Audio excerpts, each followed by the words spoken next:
What's up, grinders? This is Dan Gasper, Mr. Tuttle 05. No Heary this week because the old Soccer Dave is not with us.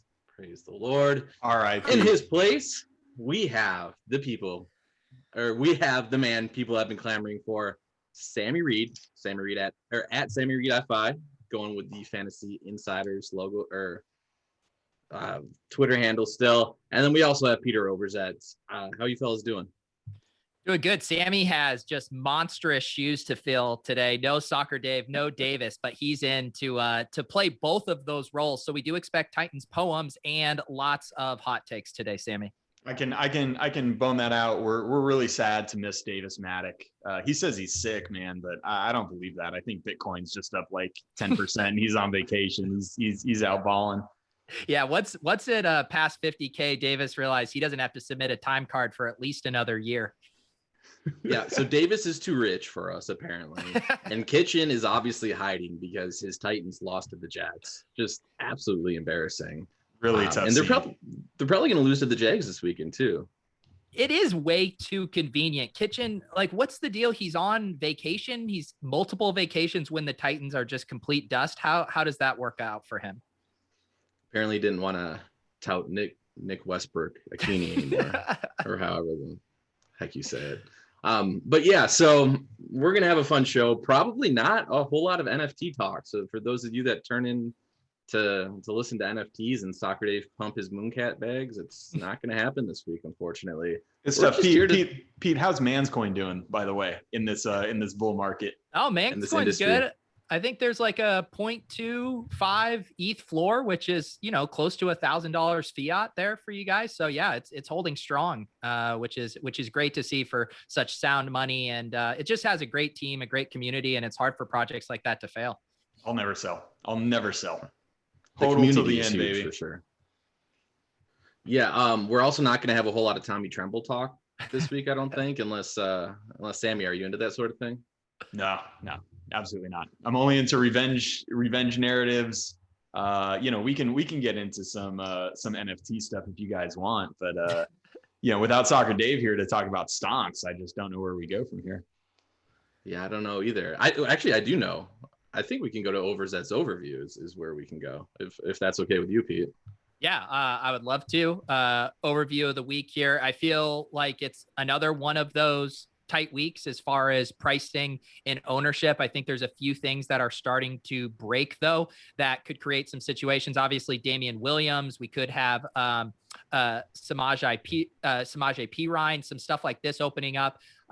We also have some other injury situations to watch. Like I was looking at the optimizers here today, and Sterling Shepard is showing up in a lot of optimal lineups. So stuff with his return could make stuff interesting either for him or Kadarius Toney. Oh, so they don't know it's Kadarius Toney season. The optimizer doesn't know.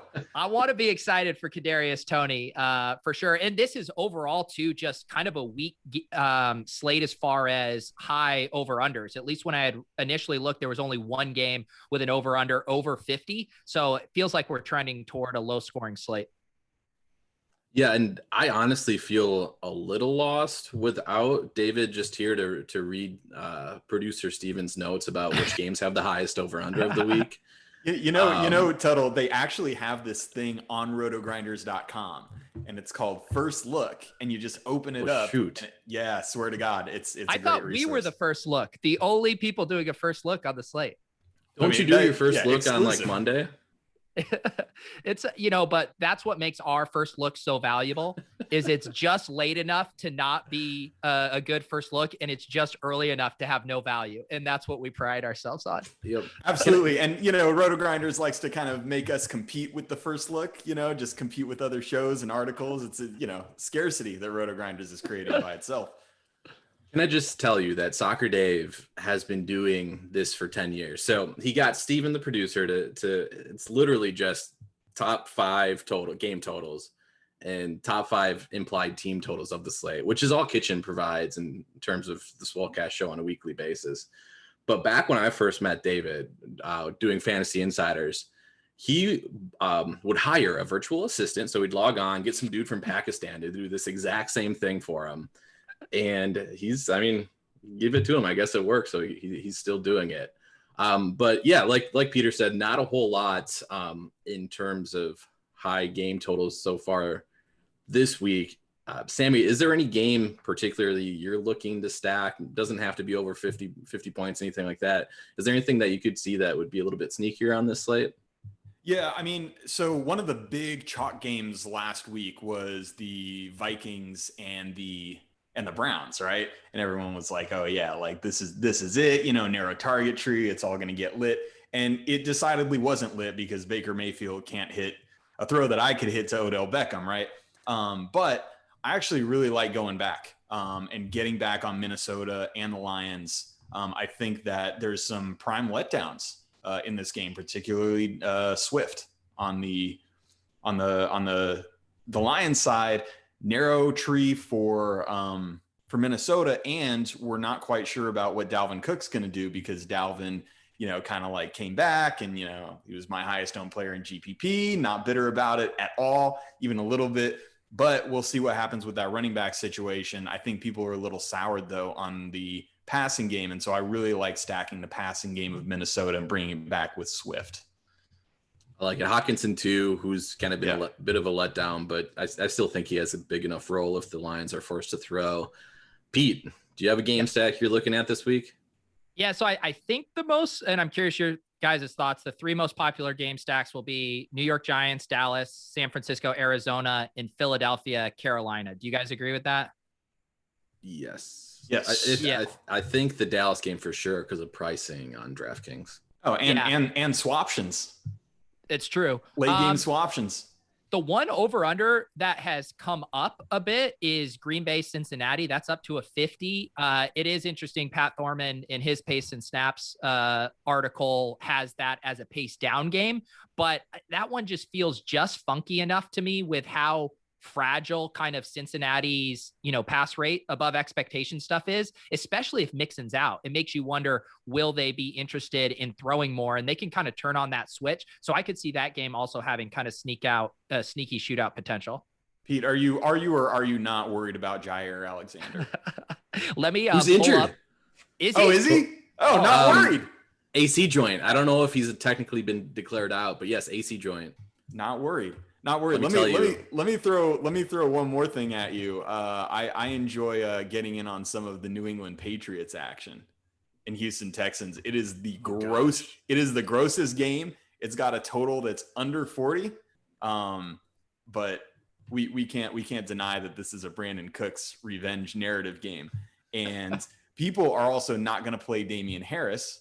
Or they might, but I mean, Damian Harris had like 4 carries for -4 yards last week because they played Tampa and everyone just throws like 90% of the time against Tampa. But I could easily see like, you don't even need to stack the game, but just a little like Damian Harris, Brandon Cooks correlation, a little back and forth. I'm into that.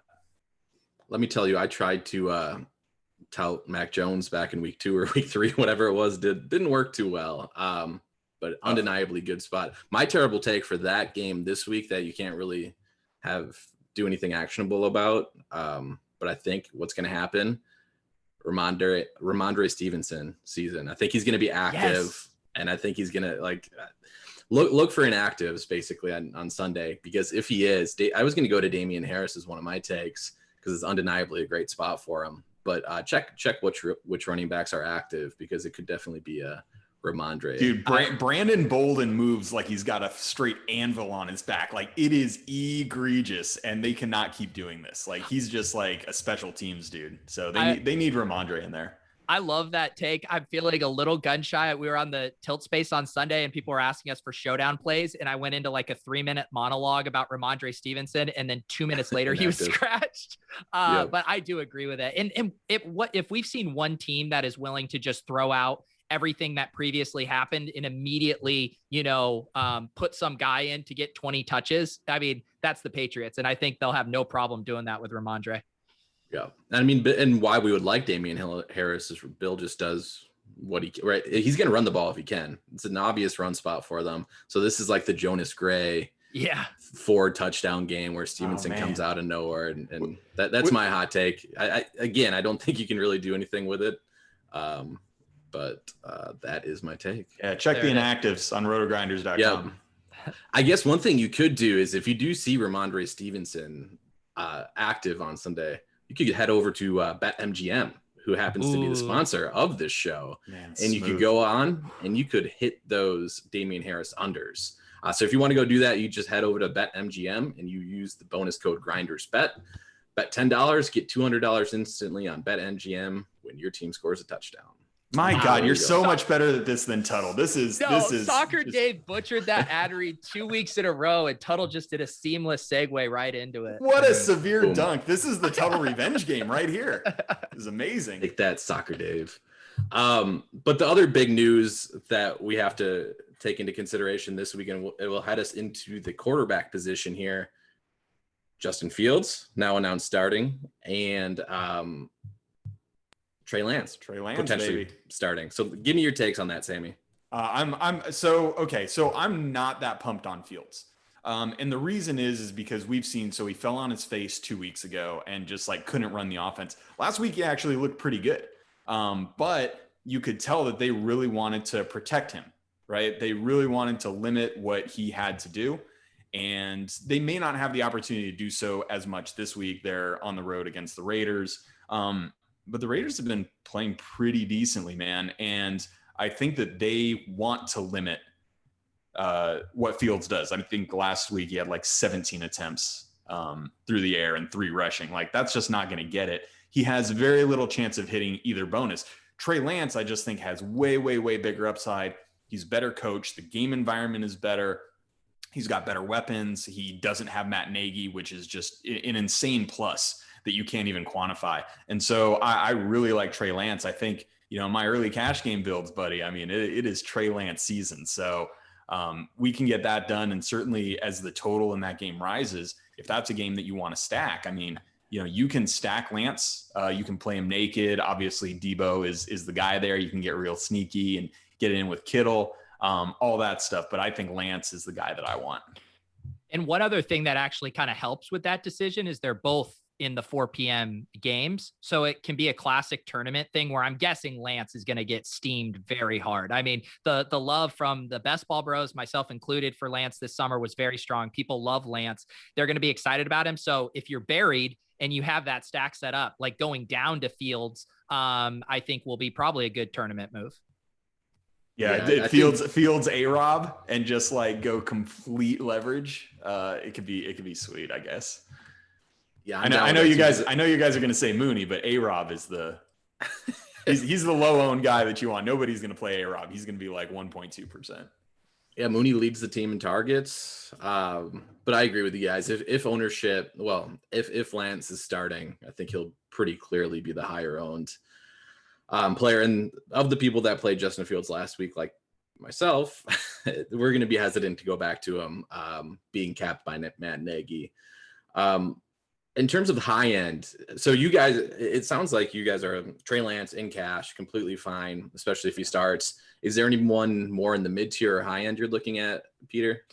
I mean, I think Dak will also be in the conversation for people. I think he's probably underpriced at 6,900 relative to his ceiling. I mean, I think his ceiling's right up there with Kyler and Brady as far as the other kind of top plays. And then he's just at a really nice price tag. So I'm guessing the cash game bros will be deciding between Trey Lance and Dak Prescott in their builds. Yeah, I think that's right. I mean, the other thing is I really like Dak for tournaments because people have been on the Cowboys for a couple of weeks and they have really played way better on defense than we anticipated, right? And so they had the opportunity to give their running backs 30 carries last week. But the Giants may be just good enough to keep this game going back and forth. And, guys like Amari Cooper, CeeDee Lamb, who have really kind of let people down the last couple of weeks. I think that's kind of a sneaky way to build tournament teams. Yeah, and I'll throw some tournament takes in here too at the QB position. Both were games, one highlighted by Sammy earlier in the game stacks and one highlighted by Peter. First one would be Kirk Cousins with that Detroit-Minnesota game. Like I do think actually Dalvin Cook's availability will depend on how pass heavy the Vikings go. So if Cook's out, I really do like Cousins. I think last week was the first time he didn't throw 2 touchdowns in 6 or 7 straight games. But I like him. We still have that pretty narrow tree. KJ Osborne has been phased out a little bit, still on the field, just not getting as many targets. So I like him. And then the other one, I was with Pete on this one. I was very surprised to look at the sheet of totals and see the Packers Cincinnati game as high as it was, because it is a pace down spot. But both teams are really good with efficiency wise. And Jair Alexander, if he is out, I like Joe Burrow. I'm kind of with you guys that if Joe Mixon's also out, we could see a more pass heavy attack out of Cincinnati, which is kind of what we were hoping for to start the season. Zach Taylor is actually pretty smart in terms of that. So I would not be surprised if they went more pass heavy. The problem with Burrow here is, who do you stack him with? Do you guys have a take there? It's like, if T Higgins is back, who do you stack him with? Right. Yeah. I mean, if T Higgins is back, I love that was kind of a sneaky advantage edge all last year, where you were always getting the ownership discount on these injured players returning. So T Higgins at 5,000 will be interesting. Although, some early ownership projections I've looked at, I mean, he's coming in even slightly higher owned than Tyler Boyd. So I think people are already willing to take the $300 discount and get perhaps a slightly higher ceiling with him. So maybe that leaves Jamar Chase as the pay up to be contrarian play at 5,800. But yeah, I mean, the way I am with these Bengals wide receivers in a lot of these situations in general is just like, let the field decide who they're most confident in, and then just arbitrage it with one of the other guys. Yeah, that's a pretty sharp take. Do you have anybody on the Packers side of this game other than Devontae Adams that you would play, Sammy?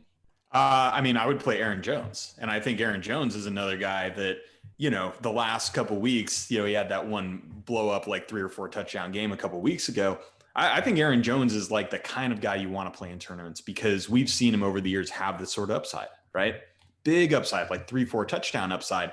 But he rarely is consistent, and he's not among the league leaders in, expected points, in, rush share, target share. I mean, they split him up, right? But he's the kind of guy that I just think is really great for tournaments. So I enjoy like having the running back on one side and the passing game on the other side. He was the guy that stood out to me. Like I was just sorting by ceiling projections, top 11 running backs by ceiling, all right now projected to get over 10% ownership, except Aaron Jones. He's the one guy in there that's sub 10%. So yeah, he stood out to me as well. Yeah, and he's ninth in the NFL, I think, in Scott Barrett's expected points for running back. So it's not like he's a dud by any stretch, and certainly it's fueled by one game. But I just think that's a spot where usually people look at that and they're like, oh yeah, Rodgers to Adams, easy game. But sometimes it's not that easy. So I like Aaron Jones a lot. I'm interested in some Randall Cobb takes from you guys, because when MVS went out, Randall Cobb got to eat against the Steelers. Obviously, the Steelers known for just like covering slot guys with linebackers, so it might have been very game specific. But what do you guys think about Cobb's usage going forward? Probably not a tournament guy per se, just because his upside is limited. But in terms of like a cheap cash guy, would you guys consider him? Go ahead, Tuttle. I don't think not in cash. And he's up to 4K, which like not all that appealing of a price tag. I just don't think he'll still see the volume. Like he saw 6 targets. He was just very, very efficient with his targets last week is basically what it was. Caught 5 of his 6 targets, caught 2 touchdowns. The guy that was very inefficient that I do like in that game, which would be the GPP option for me, is Tunyon at tight end. I still think obviously extremely touchdown dependent option, but he did finally see 7 targets, did nothing with him last week. But that's a guy where Tunyon, if he scores 2 touchdowns, then he's almost automatically in optimal lineups, because we don't have Travis Kelce on the main slate this week. So tight end's not quite as deep. And then Alan Lazard would be like the I want to do myself harm and make myself tilt all day play, because you'll just sit there and watch him on the field. He's like the Chris Hogan, right? He just does wind sprints all the time, but he is on the field. He's running more routes than Cobb. He just wasn't seeing the targets last week. So Lazard would be the other really low owned bring back option. That is like, he's going to be on the field, but he's probably not going to do a whole lot with it. If Mixon misses, are we smashing? I guess we're not on running backs yet, but I don't care. Like whatever. We'll talk about it. I can do whatever I want. I'm the guest. Nobody's going to no care. rules. Yeah. What do we like? How owned do you think P Ryan will be if Mixon misses? Honestly, I think he'll be 2 owned, but I want to hear your take, because I don't. My take is that Chris Evans will be the guy involved with most passing down work. So if the Bengals come in and take more of like a pass heavy approach, I think P. Ryan could actually get squeezed out more than what we're expecting. But he'll if Mixon is declared out, I think P. Ryan will probably be like 15 to 20% range would be my guess. Yeah. One of the things he's 4K on DraftKings. You know what I mean? Like that, it's not like he's $5,000. So I think a lot of people, I mean, he just like will make so much sense, even if he's not getting passing down work, but certainly from a tournament perspective, like you see a dude getting that much and isn't guaranteed the lion's share. Like I don't play him in tournaments. He's and you also think back to how people view these guys, Alexander Madison before this spot start he was always the guy last year that was able to step in and then burned everyone because they got in a negative game script and he wasn't catching passes. Samaje Perine, on the other hand, filled in at the end of last season for Joe Mixon and just absolutely smashed. So I can just see the public kind of getting very excited about him. The one other interesting wrinkle is I assume Leonard Fournette otherwise is going to be very popular at 5,200 as far as people jamming, say like Derrick Henry and Fournette. So it'd be interesting to see if Perine opens up and how people split their exposure to Fournette and Perine. Yeah. So I do have Perine's totals here for the 3 games where Mixon was out last season. The most recent one is the one he absolutely smashed, 29.6 points, PPR points. The other one was 10.4 and 6.1. So one smash out of those 3 games. He did receive double-digit touches in all 3. So the workload would be there for what you're looking for a 4K back for sure. But let's build a team. Let's build a team on DraftKings here. Yes. We need to remind everybody, even though Dave's not here to force Titans into our lineup, even though Davis isn't here to, I don't know, Davis will just put some random bad guys. We're going to make a good team this week. This is a cash game lineup, a cash game GPP lineup. So just remember that when selecting your players. So Sammy, you go ahead. All right. Well, I think the staple of any cash game is going to be a good running back. So we're starting off with Aaron Jones. All right, let's do it. I like it. All right. If we're playing that game, then let's at least, I'll let Tuttle decide if we want to go heavier on it, but I'll go up with that, pay up to be contrarian with, Jamar Chase, if everyone's going to be taking the, Boyd and Higgins value. Yeah. I like the Chase call. Especially if there's no Jair Alexander to be scared about, right? Let me see. Let me go to my list of guys and see who I will be taking here. I want to do the Cousins thing. Yeah. Let's do it. Let's do it. So let's do the Cousins thing. Let's throw Cousins and Jefferson in there. Obviously, Jefferson's going to be the higher owned. Should we just do Thielen, I guess, then? No, do Jefferson. Pay up to be contrarian, bro. Jefferson's way more alpha. Jefferson will be more. No, it's so funny, Tuttle, because I did my show last week, and when I did my lineup build with Dink, I said, I know I'm going to play Jefferson when I actually go to submit my lineup, but I want to just say that I picked Thielen, so I do Thielen in the dummy lineup, and then when push comes to sub, you put Jefferson in. So I think we get our Thielen touts in now. All right, that's actually such a sharp move. I'm into it. Jefferson's just so much more of an alpha. But yeah, let's go Thielen. And then now you're up, Sammy. Okay. So I think we do what I wanted to do and bring this back with Swift. We're spending so much money. This is great. We'll be fine. Throw in I think Washington football team will be the chalk low price defense. No. We're doing something else here. But we just need it as a placeholder here. Yeah, just a placeholder so we know how much salary we'll No. We dunk on Soccer Dave. We win all the money and we play the Jacksonville Jaguars. All right. That's what we do. That's what we do. Soccer Dave special. Here's where we I like it. Yeah. I like it. Okay, that is very fun. That gives us 5,000 remaining for wide receiver, tight end, and flex. Let's see down here. Do we want to double stack in this cash lineup? Why don't we just toss a Conklin in here at 3,500? Too easy. Yeah, we'll double stack. Oh, hold on. That's 5,750 now for final 2. Yeah, we got a little bit to work with. Oh my God, you guys, we are $100 short of the Damian Harris, Brandon Cooks. You really want that? I really want it. I mean, throw this damn lineup out. Where's probably works? $100. Cooks and Ramondre works. I mean, we got to play season. Ramondre and Cash. I think that's the okay. We can't do that. We can't be illegitimate touts here. Disingenuous. Disingenuous. That's the word. Yeah. Imagine having 3 running backs in in any lineup. It's just bad.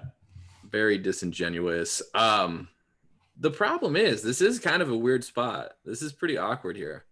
What in if terms of how we want to finish this out? What if we just like punt it off with Curtis Samuel, and then we could get up to, that gives us like Dalvin Cook, Adams, if we want to keep going harder on that game. Oh, I mean, no. We need to get Rodgers in there. Yeah, the problem is if you're doing that, 40 ball from each is very tough, which is probably what you need to win GPPs. But we can still. What other cheap guys down in like say the 35 to 4,500 range do you guys like? I mean, we're looking at Kadarius Toney, Josh Reynolds. It's bad. Yeah, it's bad. Well, we could do a little. We don't have to stack the game, but we could do like a little Giants back and forth, where we do like Kadarius Toney, and then we get in like CeeDee Lamb or something like that. But then we still have mad money, dude. We get in CeeDee Lamb, and then we go up to Jefferson. I got one for you. What if you did? Do we think? I mean, I don't want to give Soccer Dave this, but if you put in like Visca at 4,800, then you can play one of the Titans wide receivers. No, we don't put in Visca. We don't put in Visca, buddy. I don't know if you heard, but DJ Chark's out, and LaVisca's now a 30% target share guy. Yeah, I'm excited about the negative 4-yard ADOT from Visca. I actually read that. Visca on this show. Yo, I actually read the Athletic article on Visca, and he got me so pumped up. I read it right before the game, and then he like had a pretty smash game, and I was like, dude, Visca, like this guy is so beastly. But no, I mean, what we do is we put in Toney. We put in I like how you finished it out. Yeah. And then we go up, and then we actually get Jefferson and leave old Dusty Thielen in the hayseeds, and there we go. Boom. All right. So we're going Toney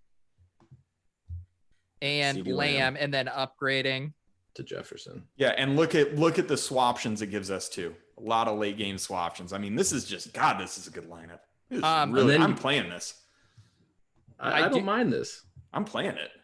Pete has his concerns though here. Dude, when the Jaguars smash Tennessee and just like put up 23 points on DST, I mean, it's going to be a complete print. Then you put the money back into NFTs, buy some more Bitcoin, you buy some bears, you know what I mean? Like you buy some punks. We're all fellow no punkers now. Isn't that right, Pete? I actually am back to owning a fifth of a punk. More on that, I'm sure, later. Oh, wow, how rich. I do just want to, because we all like this lineup so much and are playing it, I do just want to say I am putting this in the Modelo 5K NFL Beat the Bus contest, which is the official beer of fans with a fighting spirit. So please don't dupe me in that contest. That's all I'm asking. Don't dupe him, bro. Yeah. All right. So now that we know not to dupe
that me? It must be Oh, if they mess up my Denver climate change joke, I mean, I don't know where to go from here. Soccer Dave pulled the plug on the He audio. did. He started slandering. Kitchen is sabotaging us. Yeah, tough. We're Tough. supposedly back. So do we want to even? This is perfect, honestly. We just talked about Derrick Henry. You guys won't believe us. Hear it. We just talked about Derrick Henry. You don't need to it. hear it.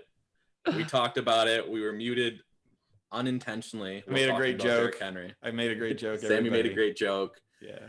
And so let's talk about other running backs not named Derrick Henry. Let's. Can we talk about Najee Harris? Nobody likes Najee Harris, man, because Najee plays for the Steelers and people think the Steelers suck, and they're correct, absolutely. But Najee leads all running backs, every single one, in expected points by a pretty significant margin. Even more than Derrick Henry. The guy's got 34 targets in 4 games? I mean, and Ben's just Dustola, is dustless burger. So he's just going to dump it off to Najee a bunch. And I still think he's being priced below other guys that people, will play. And so I'm in on Najee. More of a cash play because like the Steelers are just drawing stone dead to like score 3 touchdowns as an offense. But yeah, I like Najee in cash. Yeah, and I mean this does look like the worst game on the slate as far as basically having 0 shootout potential, over under of 40.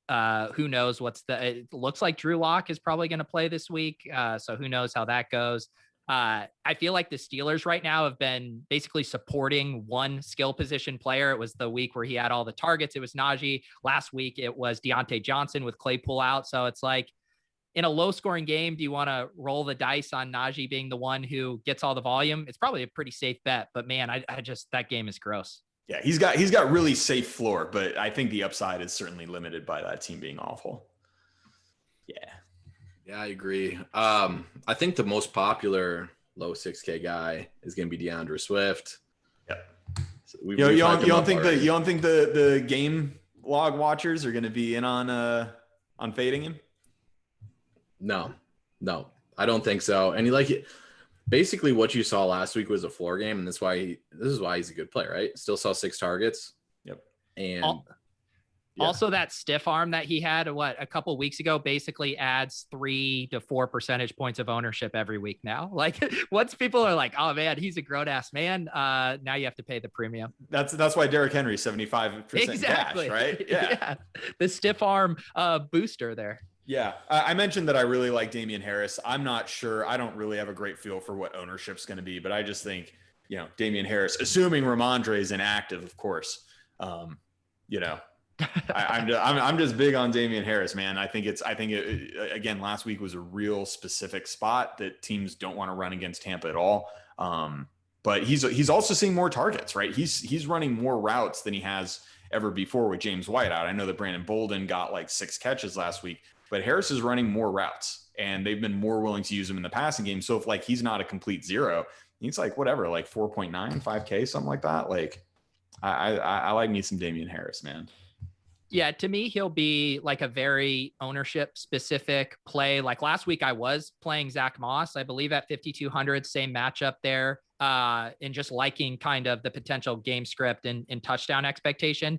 I do think there are enough red flags with Harris to where if he's over 10% or gets steamed, like that's a stay away from me. But right now I'm seeing him like 6-7%. I think that's probably a pretty good play there. We need Damian takes. I can't believe Davis is not on this podcast for Damian Williams week. Like unfreaking believable. This is his time, man. It's very, very tough, but I at his price, do you guys think that Damian Harris is going to be somebody you turn to? I wanted him cheaper, honestly. For real. I was hoping for like the 4K price tag or like the 46 or something like that, and we did not get it. Yeah, I mean, the one nice thing about Damian Williams, say compared to P. Ryan, is you do feel pretty confident about him getting the pass game work as well. There's not like a Chris Evans there to kind of steal that from Damian Williams. So I do think that gives him a bit of a higher floor. So I like Damian Williams. I know it's just a broken record saying ownership, but if he's the odd man out between like Fournette and P. Ryan there in the middle, I'll definitely be pretty interested in him. Yep. Some potential pivots off of these guys in the same-ish range. Well, potentially not a pivot, potentially extreme chalk if Zeke misses. I don't think he will. I did just see a tweet by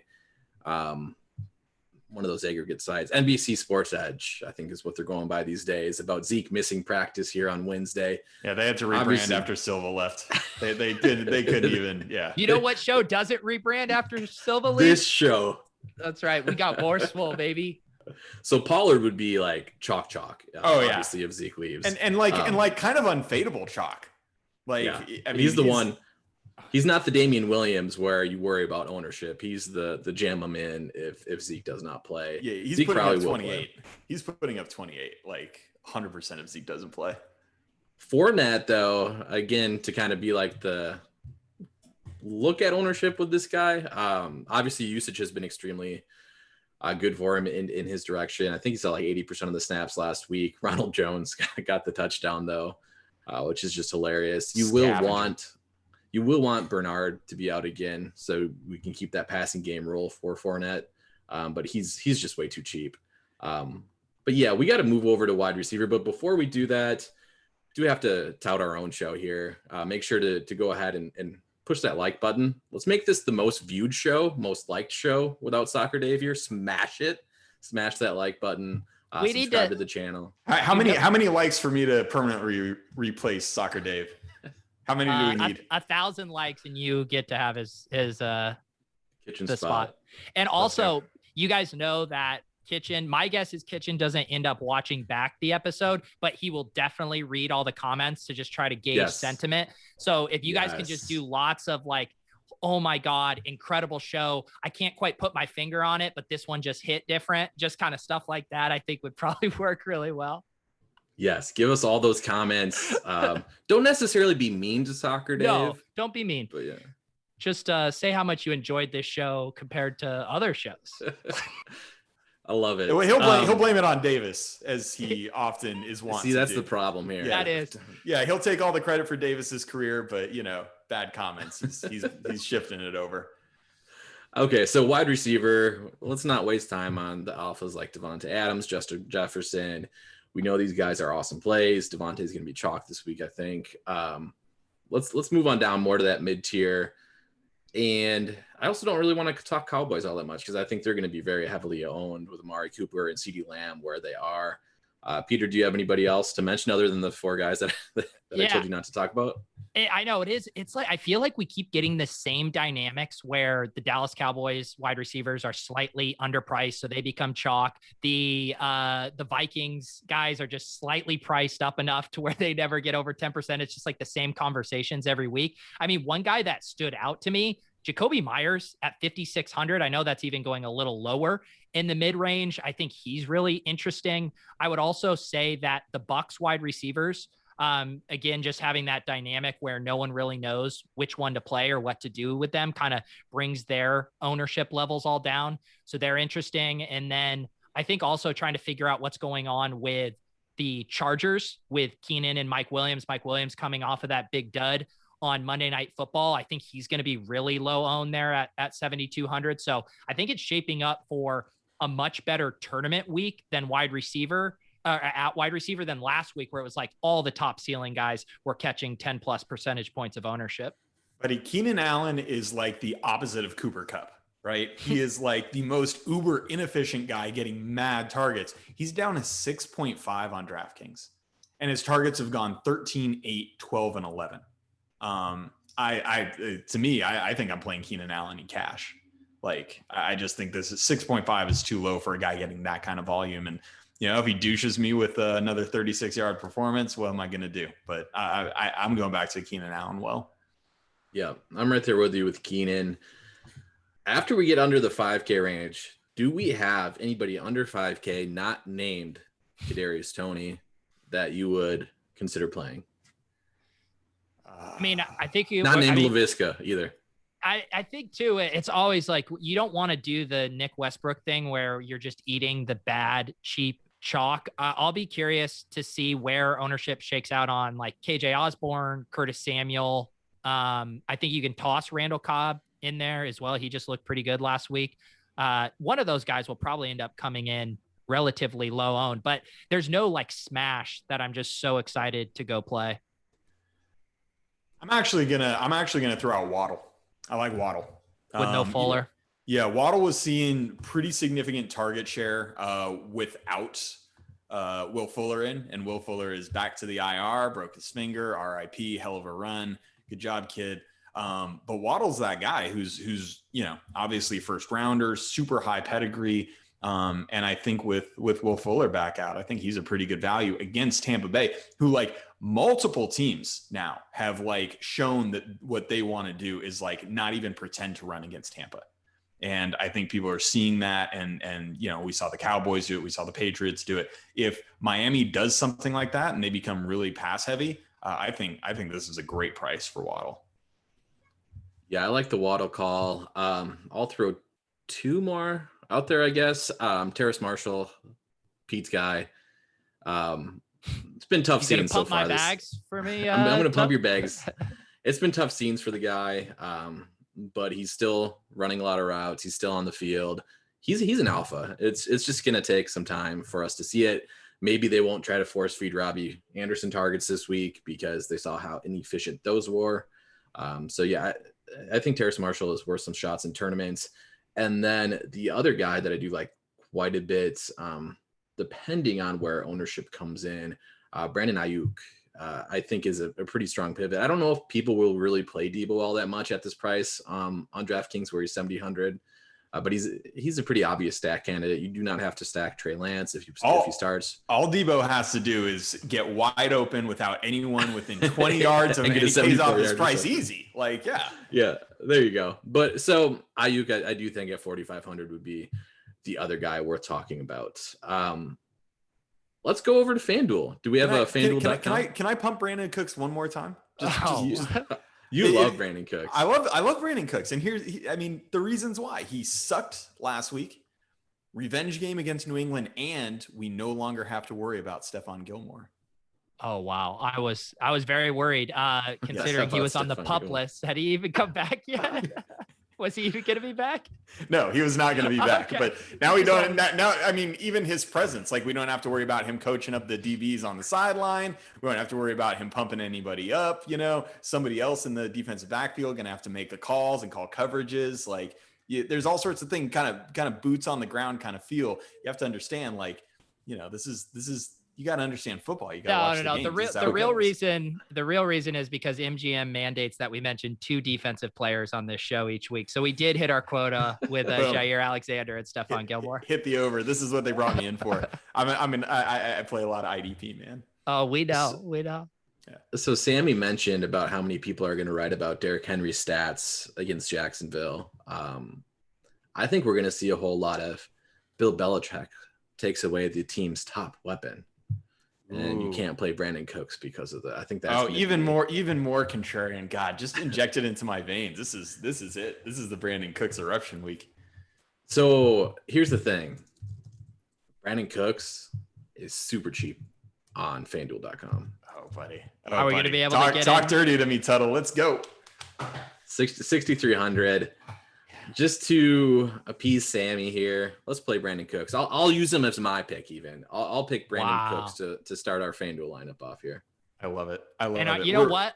I'll continue to pay it forward. We're going to roll out the red carpet for our guests, and I'm going to go ahead and get Sammy's favorite mini correlation there with Damian Harris. So not only does Sammy, our guest, get the two guys he wants, but he also gets the next pick.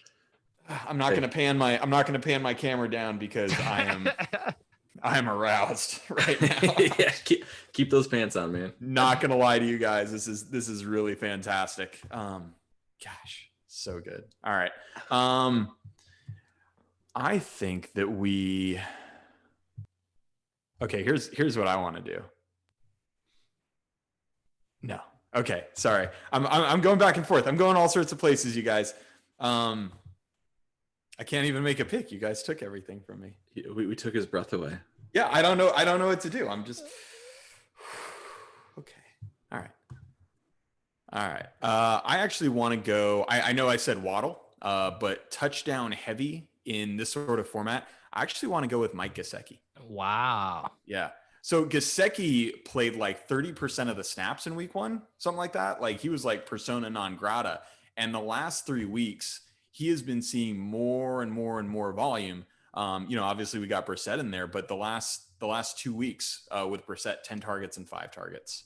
So I'm in on Gesicki. And if you guys want to run some stuff back on the Tampa Bay side, I'm into it. This guy's not even tight end really either. I like the Gesicki play. Yeah. What we have an objection though? Oh no, I was gonna say leading the witness, saying if you guys want to bring it back with some Tampa Bay, but I was actually looking at that right now. But it's Tuttle's pick. Yeah, see, I don't think we should oblige Sammy too much here. I think we gotta make some decisions by ourselves. And I'm gonna take the quarterback and a stacking candidate with him. We have a lot of money to work with currently. Guy's not much of an alpha so far this season. But I'm going to go with Kyler and DeAndre Hopkins here. Yeah. Love it. Yeah. I was looking at the optimals on lineup HQ, and Kyler Murray in 100% of lineups just with that amount of money. But I do think getting Hopkins, people are just kind of collectively down on him just because AJ Green, Rondell, and Kirk have been kind of hogging most of the production. So I like that idea of going back to him here in this spot. All right. And because this is a cash game GPP lineup, I do think we should bring it back. Why don't we do the Ayuk call here? I do think Kittle looks very nice as well at 6,500, but I don't think we're going to go double tight end here. So let's save a little money and go Ayuk as the bring back. Amazing. Let's do it. We're trying to see what defense do we want to plug in? Because we're gonna have some decent money to save here. I mean, I think Denver. I think you want this. I didn't know if you're gonna vouch for the steel curtain here. No, I think we go contrarian and we actually play Denver against the steel the road curtain. team. Yeah. All right. I think that's the way to go. I'm taking Denver. I mean, this is gonna be a fantasy cheat code all this year. Is just like play whatever defense is playing the Steelers. So that leaves us 79.50. Yeah, and the only thing I want to get off about Denver real quick here is, if you're don't watch the game, you'll see Drew Lock giving Ben Roethlisberger about the ball at their own 30. Like it's going to be a good field position for the Steelers. It's just going to be if they can cash in on it or not. Dude, we have so much money left. We have like $8K a player. Who is it? It's Sammy. Yeah, I think it's back to Sammy. I took the defense, but I'm down a rocket back here. We took Hopkins. This is so weird. FanDuel just keeps the players in the pool. Yeah. Sorry, this is my first time logging into FanDuel this season, so. Yeah, let's take Austin Eckler, man. Okay. Let's take Eckler. You are aware that he only gets a half point for his receptions on this site? Ooh, half point PPR. Tough scene. Deal breaker. That leaves us Devontae too. Devontae perfectly, yeah. Yeah, wonderful. Snug is a bug. All right, what are we throwing this one into, Pete? I put this besides our cash game. Yeah, I mean, FanDuel really kills me. There's no free rolls out there for the rent seekers of the world. So I do have to pony up $1 into the 25K Sunday NFL Squib single entry. And I am begging you guys to not dupe me in there. I will actually, can I buy like a third of equity? I'll PayPal you or Venmo you 33 cents. PayPal me 33 cents. Thank you. Yeah. What's the first place in that one get? Let's see here. Man, I can't believe I didn't even check out the payout structure before firing. 2,000 to first. Super smooth payout structure though. Really nice. You might. How many man's coins can I get you? That's a couple man's coins, right? I mean, that's like 2 NFT versions. That's right. All right, so we got Gesicki on our FanDuel team. D-Chalk at the tight end position without Travis Kelce being an option this week probably will be Darren Waller, although he's been a little bit disappointing, but he's seen 7 targets, I think, each of the last 3 games. He still is the guy that has easily the highest upside at the position, but usually we like to pay down at this position on DraftKings. Who are the cheap guys you're looking at, Pete? Yeah, I mean, I think there's going to be some interesting guys in that like 3,500 and lower range. Cameron Brate, I think, jumps out. Evan Ingram is still probably too cheap at 3,200. We talked about Conklin earlier. I think Ferkser again as well, if a couple of those wide receivers are out. And we also have Ricky Seals-Jones at the Stone Min there opening up without Logan Thomas. So this is actually, I feel like probably our best punt tight end week we've had yet. We've had like one option most of these weeks. Last week was Will Dissly week. So yeah, I think there's some good options this week if we're trying to punt it off. I think that RSJ played I think I read he played every snap after Logan Washington went down. Yeah, after Logan went out. I mean, in cash, I don't know how you get away from that. Yeah. I'm pretty sad that we've been killing it. I'm cool with this is the only time I've missed Davis. Is he and I both touted. I'll take it. I'll take the blame too. We touted RSJ one random Kansas City showdown slate just for the hell of it. I don't even think RSJ ended up being active for the game, but I wanted to get his take on one of his favorite players. But yeah, he's only 2,500. Fine play. Who else are we looking at, Sammy? Tough. Low owned. I think Cole Kmet has been really awful the last couple of weeks. I continue to like Cole Kmet. So he's a guy, he might be the pivot. And of course, we want to watch out for George Kittle because I have a long, really storied history, if you want me to be honest about it, with Ross Dwelly. I love Ross Dwelly. He's made me a lot of money in my day. Oh my goodness.